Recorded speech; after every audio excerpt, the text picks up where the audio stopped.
Sound off for Chesterfield. Chesterfield, only cigarette in America to give you premium quality in both regular and king size, brings you Dragnet.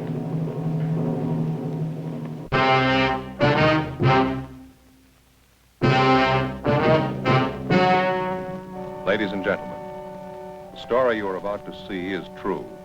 The names have been changed to protect the innocent.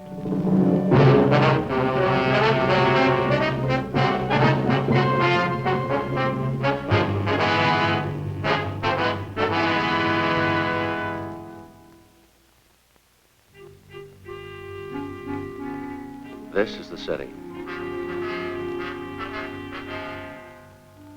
All year round, it wears work clothes. On holidays, it dresses up. To most people, Christmas brings happiness and prayer. To some, it brings heartbreak. Then my job gets tougher. I'm a cop. It was Thursday, December 22nd. We were working the night watch out of Homicide Division. My partner's Frank Smith. The boss is Captain Lorman. My name's Friday. We'd gotten a call that a 9-year-old boy was missing from his home. The evidence pointed to foul play. We had to check it out.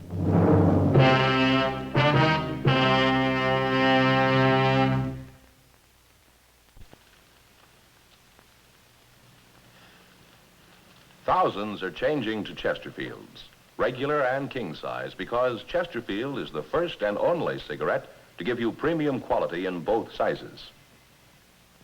That means that Chesterfield king size contains tobaccos of better quality and higher price than any other king size cigarette.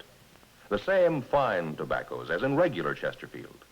There is absolutely no difference, except that king size Chesterfield is larger. Contains so much more of the same tobaccos, it gives you more than a fifth longer smoke. Yes, more than a fifth longer smoke. Ask your dealer for Chesterfield, either way you like them. Premium quality Chesterfield, and much milder. I get it. Homicide, Friday. Oh, yeah, Doherty. Uh-huh, yeah. What's that number? Right, I got it. Yeah, 9-year-old, huh? Well, how long's he been gone? Right. Well, how do you figure homicide? Uh-huh. Oh, yeah. Yeah, right. Okay, sure, we'll get right on it. Right. Anything? Doherty, Unit 113J. He and Levinson are out on Hollis Avenue trying to track down a 9-year-old boy. What's the story? Well, the kid's missing, suspicion of foul play. How long's he been gone? About 2 hours. Kid was last seen playing in the backyard of his home. Yeah? Doherty says they checked over the yard. Find anything? Blood stains, lots of them. They look new. Tom Doherty from Highland Park Juvenile was waiting for us in front of the house. We went down the driveway and into the backyard. Doherty told us that the boy's mother told him that she'd gone out to do some Christmas shopping at 11 o'clock that morning. And when she returned home at 2 p.m., the boy was gone. His name was Stanley Johnstone, age 9 years. Ray Pinker started his preliminary investigation of the stains found on the patio.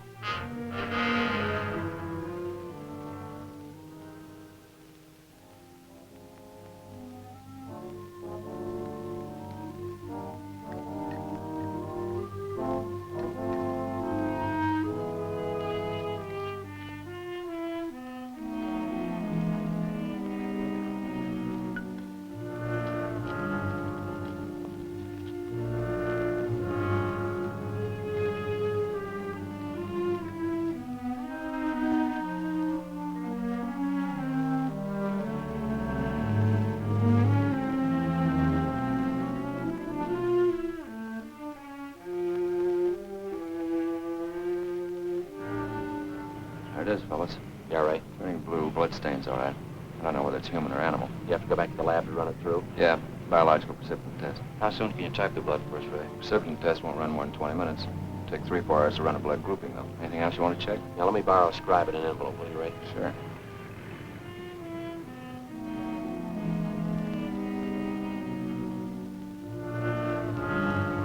.22 caliber empty cartridge casing. I marked it for evidence. Doherty went on to tell us that he and his partner Levinson had talked with the neighbors. They could tell them nothing. He said they put out a missing broadcast on the boy and that the mother was at a loss to explain the boy's whereabouts. Blood stains, empty cartridge. Could mean 100 things. Any ideas, Freddie? Yeah, just one, and I don't like it. 4:30 p.m., Thursday, December 22nd. The neighborhood search for 9-year-old Stanley Johnstone continued. Ray Pinker went back to the crime lab to start the precipitant test and the blood grouping. Levinson and his partner Doherty from Highland Juvenile stood by. We called Captain Lorman, and he arranged for a special detail to aid in the search for the missing boy. Frank and I questioned the boy's mother, a Mrs. Ruth Johnstone, a woman in her early 40s. She seemed fairly calm under the circumstances. Mrs. Johnstone, is your boy Stanley in the habit of wandering off without telling you where he's going? No, he's not in the habit of wandering off, but he has done it before. When was the last time, Miss Johnstone? You don't have any children, do you, Sergeant Friday? No, ma'am, I'm not married. There comes that time in every young boy's life when he feels that it's time to leave home, go out on his own. Usually happens somewhere around 8 to 10. Yes, I think I know what you mean. I have a boy of my own. You know how it is. My husband and I scolded Stanley one afternoon after school, and he was quite put out about it. Thought George and I were unfair. Packed a few of his things and left. How long was he gone? Oh, no time at all, about 2 hours. I was worried about him, but my husband said to leave him alone, said every boy had to go through that stage. Well, and you think he's run away from home again this time, do you? Yes, I think so. He's been gone about 4 hours now. I have a funny feeling about it. Well, did you and his father have some misunderstanding with the boy recently? That's just it. We haven't. I don't mind telling you, now that we're talking about it. I'm getting worried. Any place around that he might like to visit, a hobby shop or a playground where he might be? Well, yes, there's Jensen's model shop, little Heidi Robinson, but I've already called all his friends, and they have no idea where he is either. I see. We'd like a list of all of his friends and the places that he was known to frequent. Yes, all right, I'll give them to you. Where do you suppose he is? Where's your husband now, Mrs. Johnstone? At work. George works for the city. He's a fireman. Where's he stationed? Engine Company 12. He's working the A platoon. He'll be home tomorrow morning. I haven't told him Stanley's gone. Well, is there any chance that the boy might be down at the firehouse with his father? No, he seldom goes down there anymore. No, I don't think he's there. I'm awfully worried. May I call my husband? Oh, sure. Go right ahead. Excuse me. I know George will be worried.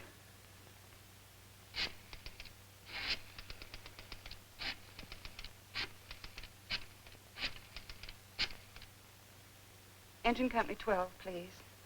Stanley's been gone too long. Hello? May I please speak with George Johnstone? This is Mrs. Johnstone. Thank you. I hate to call George at his work. Yes, ma'am. Does your husband own a gun? Yes, he does. What caliber, would you know? Well, it's a .45 automatic. He got it in the Army. George? This is Ruth, George. Is Stanley down there with you by any chance? Oh. No, I can't find him anywhere. He wasn't here when I came home from doing my shopping. Well, there are 2 policemen here. No, dear, I'll call you if we don't find him soon. All right, dear, yes, you too. Bye. I didn't think he'd be with George. That .45, is that the only gun in the house? Yes. Why are you asking about guns? Has anything happened you're not telling me about? No, ma'am, just routine checking. We'll have to take a look at that .45 if you don't mind. Well, maybe I should tell you, we do have another gun in the house, but it's all wrapped up. George bought it for Stanley's Christmas present. Wonder if we could see that, please. Well, yes. Do you have to unwrap it? I'm afraid so. Well, it's this way. It's in this closet. Think I can reach it? Can't hide it. Oh. Stanley must have found it. It's gone. Here's the gift card and the box the gun came in. It was a rifle. Wonder if I could see that box. Oh, of course. Thanks, sir.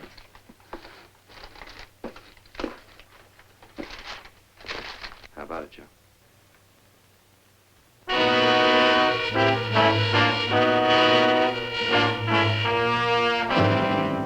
Thursday, December 22nd, 5:15 p.m. The search for the missing boy continued.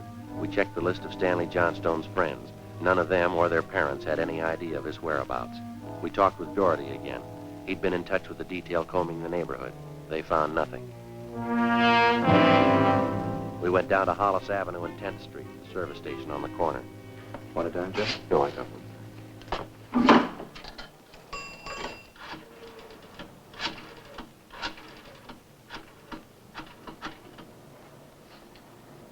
Two 667, please. Thank you. Crime lab? Yeah, Ray? No, No, Ray Pinker. Hi, Ray. It's Friday. No sign of him yet. Did you finish the precipitant yet? I see. No, we don't know. Well, we didn't want to upset his mother any more than we had to. What? Oh, yeah. Yeah, we can do it that way. What? What? Oh. Yeah, well, transfer me over, will you, Ray? Yeah, thank you. Right, check you later, Ray. Well, hi, Captain. It's Friday. Yeah, well, we just left already. If you... Yeah. Right? We'll stay on it. What'd Pinker have? It's human blood. He's working on the grouping now. He wanted to know the Johnstone boy's blood type. Something else. Yeah? There's another one missing. An 8-year-old boy.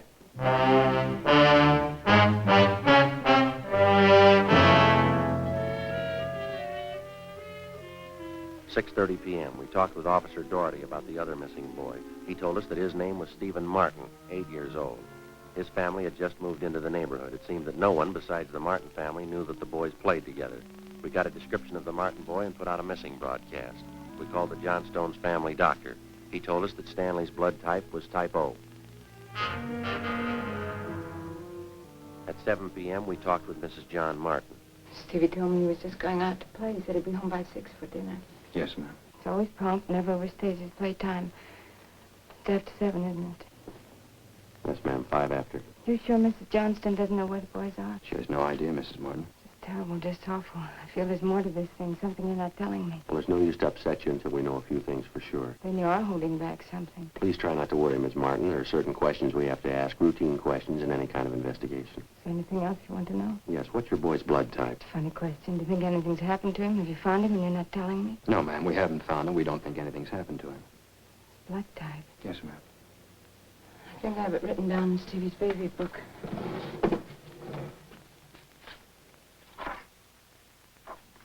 Yes, here it is. It's type O.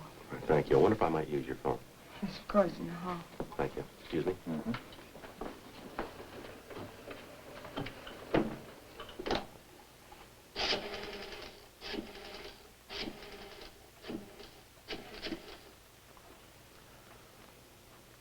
Two 667, please. Right. Hello, Ray. This is Friday. Just checking back. I got the blood type of the 2 missing boys for you. Yeah, type O. No, both boys, type O. Yep. Right. Frank, see you a minute. Right, Joe. Excuse me, Miss Martin. Pinker just finished the blood grouping. Bad? The stains, both type O.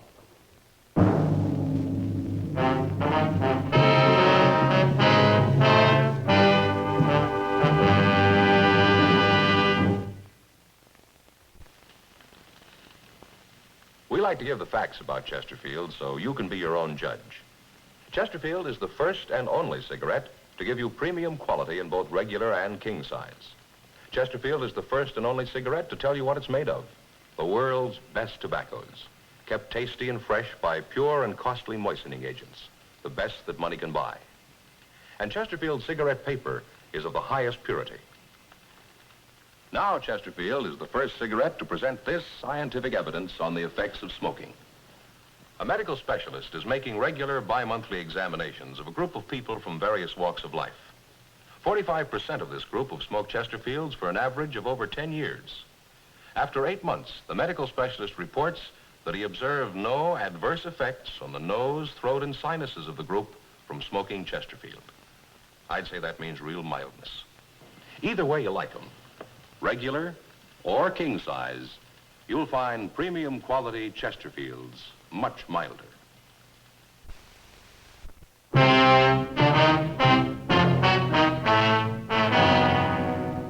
p.m., Thursday, December 22nd. Still no sign of either of the missing boys. Captain Lorman went back to headquarters to direct the search from there.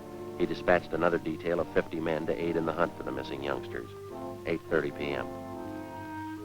We went up the block to see Mrs. Johnstone. Her husband had quit work early and returned home. We talked with him. He could tell us nothing more than we already knew. We still had not informed either of the families about the blood stains and the empty cartridge casing which had been discovered in the backyard of the Johnstone home. It was more than possible that they had a right to know about our findings, but Frank and I felt there was no cause to add to the distress of the two families at this time. If the two missing boys were found alive and well, then the bloodstains in the cartridge would be of no concern to the relieved parents. At 8:40 p.m., Frank and I left the Johnstone house and went to the home of Mr. and Mrs. John Martin. Mrs. Martin, you say your husband works in a market. Yes, he telephoned about 15 minutes ago and said he was closing up right away. He'll be here any minute. Do wish Stevie would call or come home. It's so cold out tonight. All he had on was a thin cotton shirt. You try not to worry. We're doing everything we can. He'll be all right. Stevie's father's such a sensitive man. He and the boy are so close. I know he's terribly upset. Now, you say you looked every place. There's no place else the boy might be. Oh, no place, no. If anything's happened to the boy, it'll just kill John. You just take it easy, Mrs. Martin. Sit still. I'll get it. Thank you. Joe. Yeah. The Johnstone kid, he'd been found.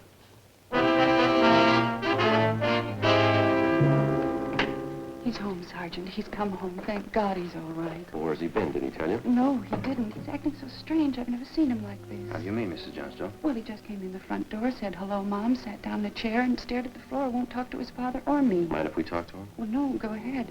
I asked him about the little Martin boy, but he wouldn't tell me a thing. Where is he now? In the dining room.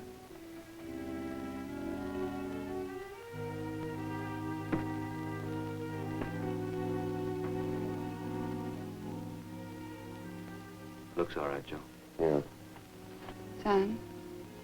Son, this is a police officer. He wants to talk to you. Don't be afraid, dear. He only wants to ask you some questions. Son. You see, Sergeant? Stanley. Look at me, son. Come on, youngster, get your head up. Come on now. That's better. Had your mother pretty worried, you know that? Want to tell us where you've been? We should try and get him to eat a little something. Do you hear that, son? You want something to eat? Stanley, there's another little boy up the street who hasn't come home. You know where he is? His father and mother are worried about him, too, just like your folks were. You've got to help us find him, son. I killed him. I killed Steve. With the 22. We were only playing, but I killed him. How do you know you killed him? Maybe he's only hurt. Now, isn't that it? No, he's dead. I know he's dead. The gun went off. We forgot we put bullets in there. Where is he, Stanley? I hit him. I was scared. I didn't want anybody to find him. I don't want to go to jail. Where'd you hide him, son? Out and back under some leaves. I didn't mean it. He was my pal. You want to show us where, Stanley? Yes, I'll show you. Please don't send me to jail.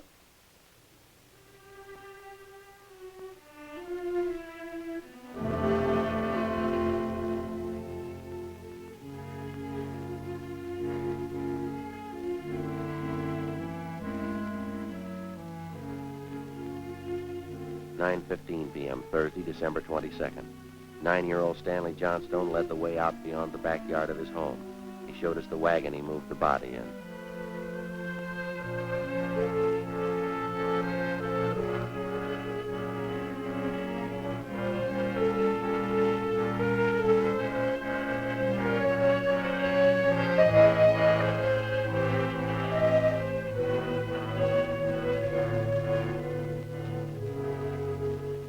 Stanley led us to a small clump of trees in back of the house.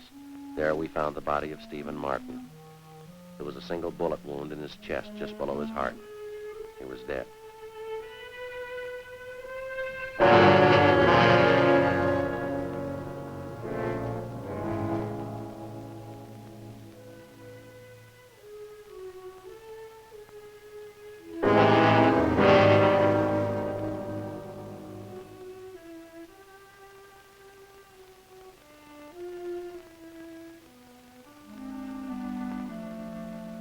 I knew my folks were going to give me the gun for Christmas. I knew where it was, and I got it. There was a box of bullets with it. Were you pointing the gun at Stephen? No, sir. No, sir, I wasn't. It was Steve's turn to play with it. I was chasing him, and he tripped over that stump there, and the gun hit him in the stomach and went off. Why do you think you killed him if you're telling us the truth? I'm telling the truth. Honest, that's the truth. All right, I believe you, son, but why do you think you killed him? It was my gun. Steve would still be alive if I didn't go get it. should have waited till Christmas. It's all my fault. Where have you been all this time? Right here. With Steve. What were you doing, son? I was praying. I was praying for God to make you alive again.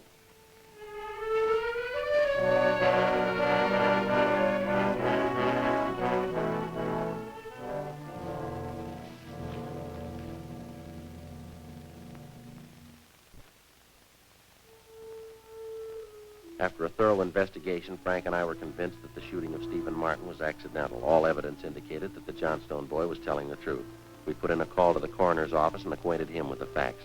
He designated a local mortuary to handle the body pending autopsy and granted us permission to remove the body to the Martin home. Mrs. Martin collapsed. The family doctor was called. Frank and I sat in the living room to wait for John Martin, the dead boy's father.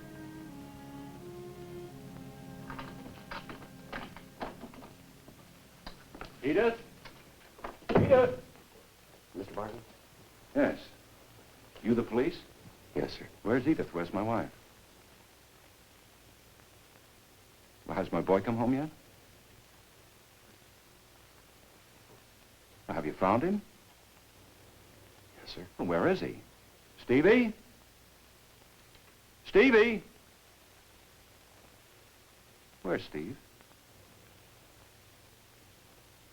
He's hurt, isn't he? Yes, sir. Well, where is he? I want to see him. He's hurt pretty bad, Mr. Martin. Well, where is he? I want to see him.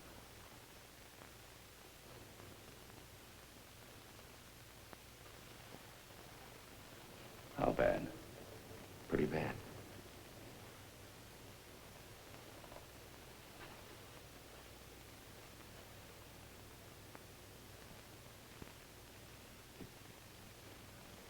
He's dead.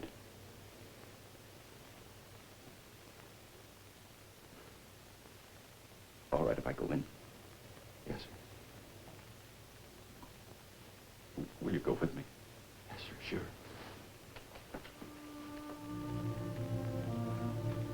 Don't make it any harder on yourself, Mr. Martin. I see my boy. Stevie.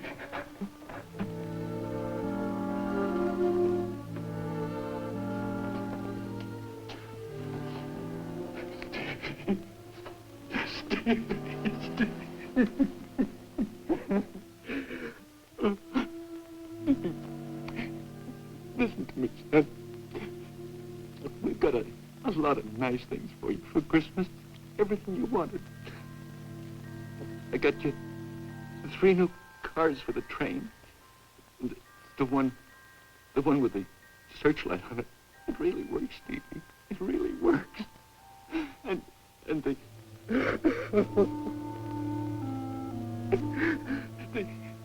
the new switch you wanted. And a lot more track. You know, now you can have a big light out.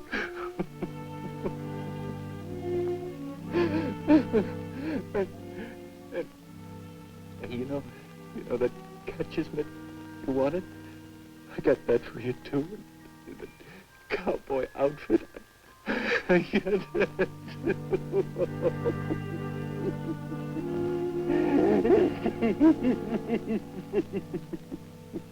Mr. Martin.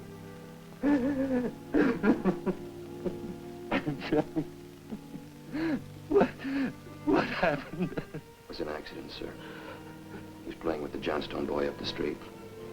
Playing with a gun. Went off. What was the name of that other boy? Stanley Johnstone. It was an accident, sir. Mr. Martin. I want to see that boy.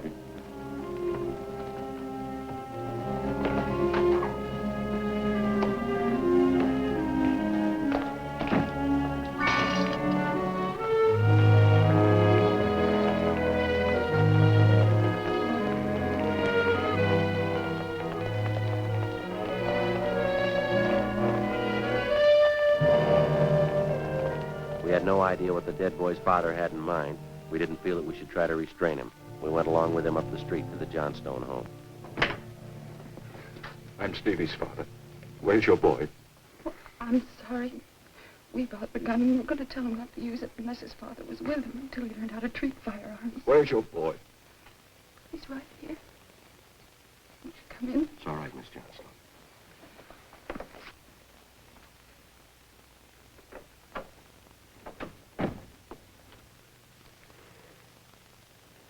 Are you the boy that was with Stevie? Yes, sir. What's your name? Stanley.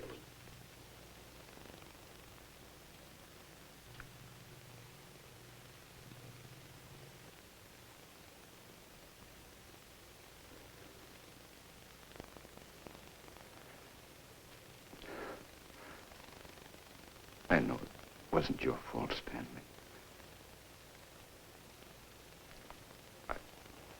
I wonder if you'd do something for me. Yes. I've got a lot of nice presents for Stevie. I know he'd like you to have them. I want to give them to you Christmas Eve. Mom, I think that'd be a fine idea, son.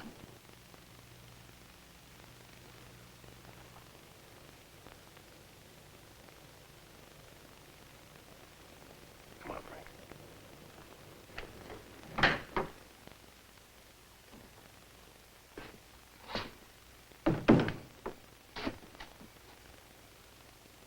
Well, what's it all prove, Joe? You don't give a kid a gun for Christmas.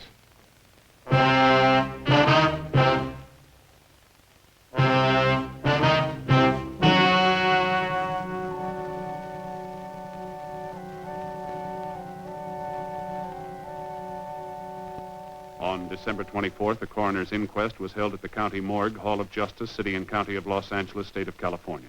In a moment, the results of that inquest. You know, if you're as busy as I am, you've got most of your Christmas shopping left to do. So take a tip from me. Give 'em quality. Give 'em Chesterfield. The only premium quality cigarette available in both regular and king size. And it's in the best looking Christmas carton that you're going to find. So make it a Chesterfield Christmas.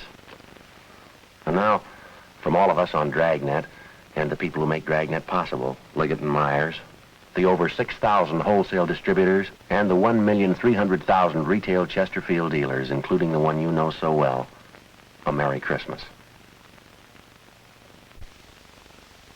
The coroner's jury ruled that the death of Stephen Martin was the result of an accident.